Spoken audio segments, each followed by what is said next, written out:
Hey students, it's Brother MacArthur here. Hey, just want to make a mention of one thing and then share with you something that you're going to study this week. So one thing that I've noticed is majority are doing fantastic at the group discussions.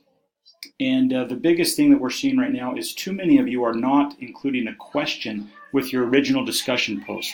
So just remember to do that. It really helps to allow you as a group to teach one another.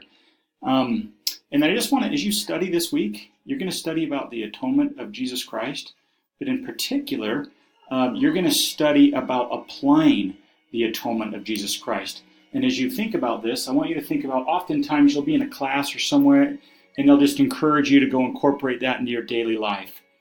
But I want you to think about a phrase to take effective righteous action. In other words, not just go and, for example, if you need to increase your scripture study, okay, I'm going to study more, but figure out how you can do it effectively, intentionally, on purpose. So as you think about applying the atonement of Jesus Christ in your own personal life, the atonement is for everybody, not just as we think sometimes for the horrible sinner, but for you, for me, for the world.